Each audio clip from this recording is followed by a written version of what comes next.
Break ചവിട്ടി നോക്കടാ. ഭാഗ്യം, ഇന്നെങ്കിലും ബ്രേക്ക് കറക്റ്റ് കിട്ടി. അല്ലെങ്കിൽ എന്റെ കയ്യിൽ നിന്ന് നിനക്കിട്ട് കിട്ടിയ.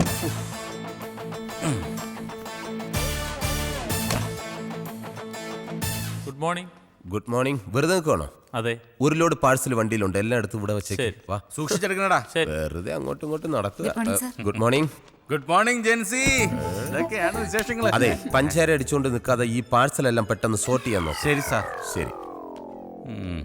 ജിൻസിക്ക് വല്ല കാര്യമുണ്ടോ അവനൊക്കെ സാറേ സാറെന്നൊക്കെ വിളിക്കാൻ? പിന്നെ ഹണിമൂണൊക്കെ കഴിഞ്ഞിട്ട് എങ്ങനെയുണ്ട്? വല്ല സംശയം ഉണ്ടായ നമ്മളോടൊക്കെ ചോദിക്കണേ. അതെ ചേട്ടാ, ഒരു കാര്യം ചോദിച്ചാ ആരോടെങ്കിലും പറയൂ? ആരോടും പറയില്ല, ചോദിച്ചോ. 2 വർഷം കഴിഞ്ഞ് കുട്ടികൾ മതിയെന്ന ഞങ്ങളുടെ തീരുമാനം. അതിനെന്താ ചെയ്യണ്ടേ? ഒന്നും ചെയ്യാണ്ടിരിക്കുക, അതേ ഉള്ളൊരു വഴി. എന്നാലും പറയേ. എന്നൊന്നും പറഞ്ഞിട്ട് കാര്യമില്ല. എന്താ ഇത്ര അത്യാവശ്യം? പറ്റിക്കഴിഞ്ഞ നിന്റെ ചേട്ടനാ. എന്താ ഏട്ടാ? അയ്യോ, എപ്പോഴായിരുന്നു ബോധം വീണാ? എന്താടാ? കരയല്ല ചേട്ടാ ഇങ്ങനെ. ചേട്ടാ സമാധാനിക്ക്. ഇതൊക്കെ എല്ലാവരും ജീവിതത്തിൽ ഉണ്ടാവുന്നല്ലേ ചേട്ടാ. ഞാൻ വരാം, പിന്നെ വരാം. ചേട്ടൻ വെച്ചു വെച്ചു. കരയല്ലേ? എന്താ പ്രശ്നം? ചേട്ടന്റെ ഭാര്യ പ്രസവിച്ചു പെൺകുഞ്ഞാന്ന്. ഒരു പെൺകുഞ്ഞ് ജനിച്ചതിനാണോ നിനക്ക് നിന്റെ ചേട്ടനും ഇത്രയും ടെൻഷൻ? എടാ, പെൺകുഞ്ഞെന്ന് പറഞ്ഞാൽ വീടിന്റെ വിളക്കാണ്, അതറിയോ? ഇപ്പൊ തന്നെ 6 വിളക്കുണ്ട് വീട്ടില്. ഇതിനെല്ലാം കൂടെ എണ്ണ ഒഴിക്കാനുള്ള കാശ് നീ തരുവാടാ? കഴിഞ്ഞ മാസം ശമ്പളം ഇങ്ങനെ നീ സമാധാനപ്പെടും. പാചകം കഴിക്കാൻ വേണ്ടി എല്ലാത്തിനും നല്ല മിടുക്കാണ്. കൊച്ചേ, കവർ വല്ലതും ഉണ്ടെങ്കിൽ അന്നേ. വിളക്കാണ് പോലും. ഇതാർക്കേത്? ബാബാ കല്യാണി. ബാബാ കല്യാണി, ബാബാ കല്യാണി. സ്വാമി ശരണം. അതെ, ഇത് ജെന്റിൽമാനാ. ഇവൻ കൊണ്ട് കൊടുത്തോളൂ. പ്രിൻസേ, ഇത് കൊണ്ടുപോയി പുറത്ത് കളഞ്ഞേ. ഇതാരടി തെങ്ങന്തയൊക്കെ കൊറിയറിൽ അയച്ചത്? തേങ്ങയായിട്ട് അയച്ചതാന്നേ. മേൽവിലാസം കറക്റ്റ് അല്ലാത്തത് കൊണ്ട് ഇതിനകത്ത് കിടന്ന് മുളച്ചതാ. ഇനിയുണ്ട് ഒരു 10-16 എണ്ണം. ഇതെല്ലാം എടുത്ത് മാറ്റിയില്ലെങ്കിലേ കൊറിയർ ഓഫീസ് തെങ്ങും തോപ്പായിട്ട് മാറും. ഇനിയെങ്കിലും നീ കറക്റ്റ് ആയിട്ട് അഡ്രസ് നോക്കി കസ്റ്റമർക്ക് സാധനം കൊടുക്കാൻ നോക്കേ. പോവല്ലേ ഞാൻ എപ്പോ നോക്കിയാലും പോവല്ലേ. പെമ്പിള്ളാറെ വല്ലതും ഉണ്ടെങ്കിൽ ഒരെണ്ണെടുത്ത് തന്നെ. എനിക്ക് മനസ്സിലായി. Ramani KP charms beauty parlour. Ramani KP charms beauty parlour. Charms beauty പാർലറിലെ Ramani KP. Come follow me, follow me.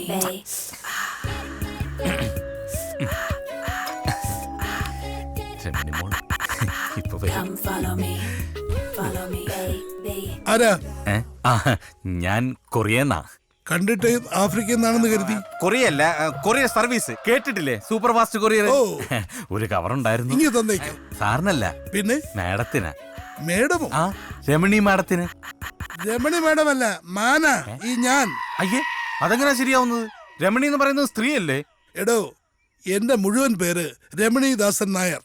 എന്റെ ജ്യേഷ്ഠന്റെ പേര് ഗൗരീദാസൻ നായർ. എന്റെ അനുജന്റെ പേര് ശോഭനദാസൻ നായർ.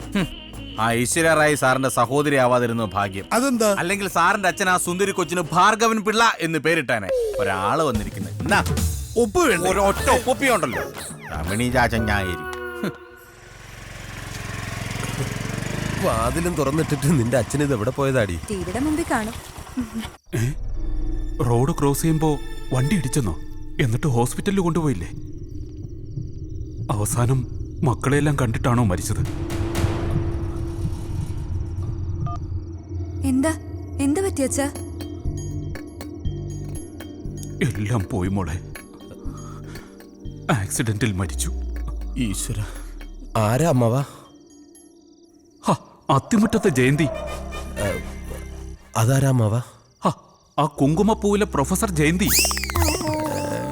ആദ്യം ആ രുദ്രൻ, പിന്നെ ജയന്തി. ഇത് ഞാൻ എങ്ങനെ സഹിക്കും? നിന്റെ അച്ഛന് സീരിയൽ ഭ്രാന്ത് തീർന്നില്ലേ? നിങ്ങൾ കുറെ നേരമായി വന്നിട്ട്? ഇല്ലമ്മാവാ, കുറേ നേരം ആയേ ഉള്ളൂ. നീ പോയി ചായ എടുക്ക്. നീ ചായ കുടിച്ചിട്ട് പോയാ മതി. പോയിട്ട് അത്യാവശ്യമുണ്ട്. അതെ. എന്താ? പരസ്പരം കാണണം. നമ്മള് ഇപ്പൊ കണ്ടില്ലേ? നല്ല സീരിയലാ, തുടങ്ങാറായി. ഞാൻ കാണാൻ പോവാ. ഇങ്ങനെയുണ്ടോ സീരിയൽ ഭ്രാന്ത്?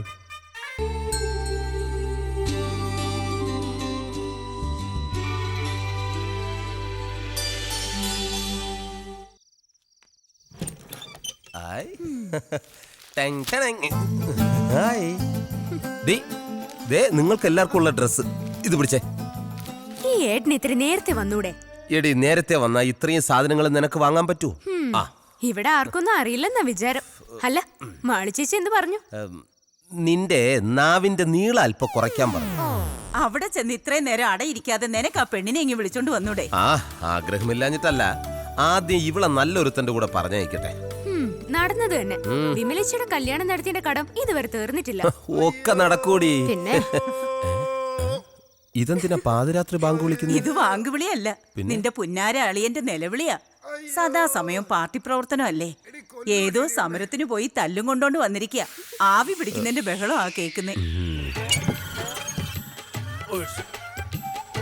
നിങ്ങൾക്കൊന്നും ഉറക്കൂല്ലേ രാത്രി? പാതിരാത്രി ഇങ്ങനെ കുരവേട്ടുകൊണ്ടിരുന്നാൽ എങ്ങനെയാളിയാ വീട്ടിലുള്ളവർ ഉറങ്ങുന്നേ?